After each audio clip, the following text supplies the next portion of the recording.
Luke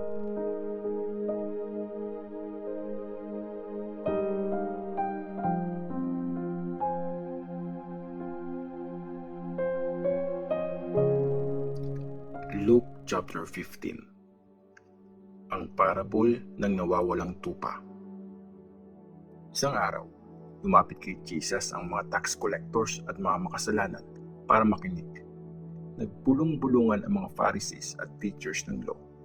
Sabi nila, wini-welcome ng taong ito ang mga makasalanan at nakikikain pa sa kanila.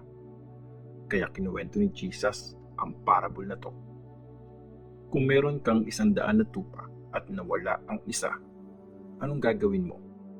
Diba, iiwan mo ang 99 sa bukid at hahanapin ang isang nawawala hanggang makita ito. Pag nakita mo ang tupa, matutuwa ka at papasanin ito.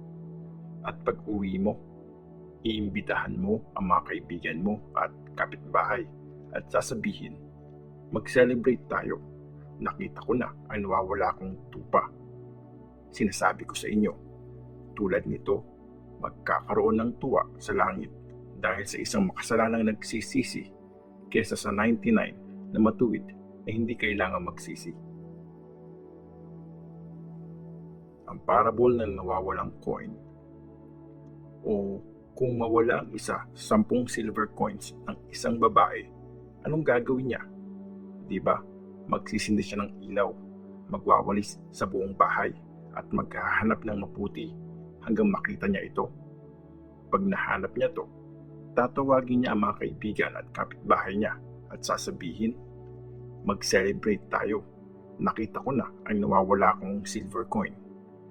Sinasabi ko sa inyo, ganun din magsasaya ang mga angels ng Diyos dahil sa isang makasalanang nagsisisi. Ang parable naglayas na anak. Sinabi pa ni Jesus, may isang tao na may 2 anak na lalaki. Sinabi ng bunso sa tatay niya, Tatay, ibigay niyo na po sa akin ang mamanahin ko. So hinati ng tatay sa 2 ang property niya. After ng ilang araw, binenta ng bunso ang share niya sa property at pumunta sa malayong lugar. Winaldas niya doon ang pera niya sa bisyo. Nang maubos na ang lahat ng pera niya, nagkaroon ng matinding tagutom sa lugar na yon at nagsimula siyang maghirap. So nagtrabaho siya sa isa sa mga taga doon. Pinadala siya sa bukid para mag-alaga ng mga baboy. Gusto na niyang kainin ang pagkain ng mga baboy dahil sa sobrang gutom, pero walang nagbigay sa kanya ng makakain. Sa wakas, natauhan siya at sinabi niya sa sarili, sobra-sobra sa pagkain ang mga tauhan ng tatay ko. Pero namamatay ako dito sa gutom. Babalik na ako sa tatay ko at sasabihin sa kanya, Tatay, nagkasala po ako sa Diyos at sa inyo. Hindi niyo na po ako dapat tawaging anak. Ituring niyo po ako isa sa mga tauhan niyo. Kaya tumayo siya at umuwi pabalik sa tatay niya. Malayo pa lang, nakakita na siya ng tatay niya. Sobrang naawa ang tatay niya. Tumatakbo itong sinalubong ang anak, niyakap at hinalikan. Sinabi ng anak, Tatay, nagkasala po ako sa Diyos at sa inyo. Hindi na po ako dapat tawaging anak niyo. Pero sinabi ng tatay sa mga tauhan niya, bilisan niyo, magdala kayo dito ng pinakamagandang damit at bihisan siya. Suotan niyo siya ng singsing at sandals. Kunin niyo ang pinatabang baka at katayin. Kumain tayo at mag-celebrate kasi namatay na tong anak ko pero nabuhay siya ulit.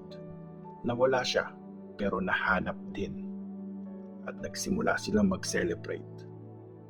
Nasa bukid noon ang panganay. Nang umuwi siya at malapit na sa bahay, narinig niya ang tugtugan at sayawan.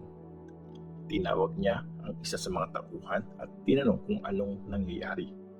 Sumagot ang tauhan, dumating po ang kapatid niyo.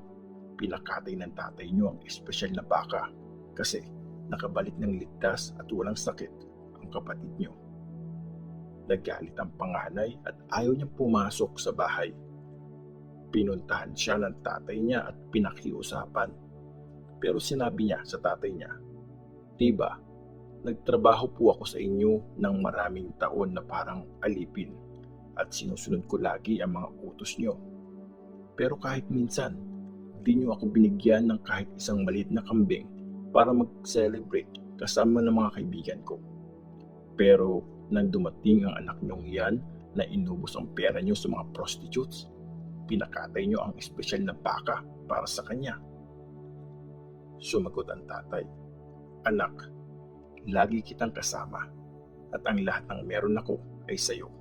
Pero dapat tayo mag-celebrate at magsaya kasi namatay na tong kapatid mo pero nabuhay ulit. Nawala siya pero nahanap na."